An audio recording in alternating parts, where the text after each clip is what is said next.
আল্লাহ রাব্বুল আলামিন বলেন ওয়াকাদা রাব্বুকা, তোমার রব তোমাকে আদেশ করেছে আমরের সিগা, আমার আল্লাহ আমরের সিগা ব্যবহার করে হুকুম করলেন, অর্ডার করলেন। তোমার রব তোমাকে আদেশ করেছে একমাত্র কেবলমাত্র শুধুমাত্র ইল্লা ইয়া হরফে ইস্তিসনা ব্যবহার করা হয়েছে।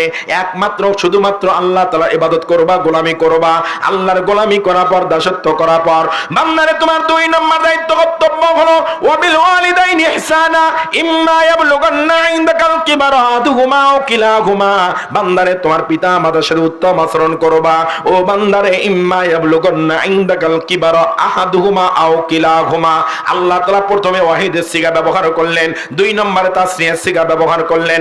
আহাদুহুমা একজন, আও কিলাহুমা অথবা দুইজন, একজন অথবা দুইজন, তার মানে তোমার মা অথবা তোমার বাবা, অথবা তোমার মা অথবা তোমার বাবা, দুইজনেই। ও বান্দারে তোমাকে মানুষ করতে গিয়ে, লেখাপড়া শিখাইতে গিয়ে, তোমাকে মানুষের মতো মানুষ করতে গিয়ে, ও বান্দারে তোমার মা বাবা এখন বয়োবৃদ্ধ হয়ে গেছে, তোমার বাবার চেহারা গায়ের চামড়াগুলো ঢিলা হয়ে গেছে, টাইট চামড়াগুলো ঢিলা হয়ে গেছে, মুখের কালো দাড়িগুলো সাদা হয়ে গেছে। ও বান্দারে তোমার বাবা এখন লাঠি ছাড়া হাঁটতে পারে না, তোমার মা এখন চশমা ছাড়া চোখে দেখতে পারে না, দুইজনে বয়োবৃদ্ধ হয়ে গেছে। কি বারো মানে কাবির হয়ে গেছে, বয়স হয়ে গেছে, বুড়া বুড়ি হয়ে গেছে। ও সন্তান রে, এমন সময় তোমার পিতা মাতার সাথে কি রকম আচরণ করবা? এমন কোন আচরণ করা যাবে না, এমন কোন ব্যবহার করা যাবে না, এমন কোন কথা বলা যাবে না। উফিউ ওয়ালা তানহারহুমা, যেই কথার কারণে, যেই ব্যবহারের কারণে, যেই আচরণের কারণে তোমার মা বাবা উফ শব্দটা উচ্চারণ করে, কলিজার থেকে ডাক দিয়ে বলবেন সন্তান তোমার জন্য কি এত কষ্ট করে মানুষ করেছি, আজকের এই দিনটা দেখার জন্য এত কষ্ট করে কি মানুষ করেছি আজকে এই কথাটা শোনার জন্য। এমন কোন কথা বলা যাবে না যুবক। আল্লাহ রাব্বুল আলামিন বলে বান্দারে কেমন করে কথা বলবা, কিভাবে কথা বলবা। আল্লাহ রাব্বুল আলামিন জানিয়ে দেন ওয়ালা তানহারহুমা, খবরদার খবরদার বান্দারে তোমার পিতা মাতাকে ধমক দিবা না। আল্লাহু আকবার। খবরদার ধমক দিবা না, বান্দা চোখ রাঙিয়ে কথা বলবা না, চোখ বড় বড় করে কথা বলবে না। কিভাবে তাহলে কথা বলবা?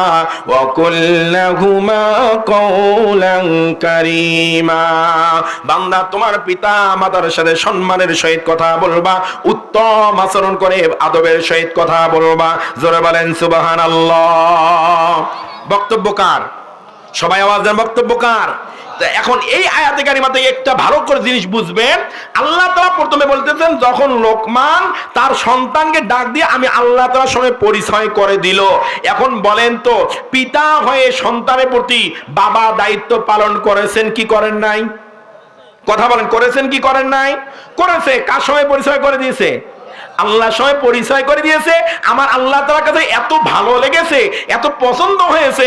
আমার আল্লাহ কয় লোকমান আমি আল্লাহ তাআলা কোরআনুল কারীমের মধ্যে 114টা সূরা নাযিল করেছি, তার মধ্যে একটা সূরার নামেই নাযিল করেছেন, যে এই সূরাটার নামই হলো সূরাতুল লোকমান। জোরে বলেন সুবহানাল্লাহ। 114 সূরার মধ্যে একটা সূরার নামই হলো সূরা লোকমান।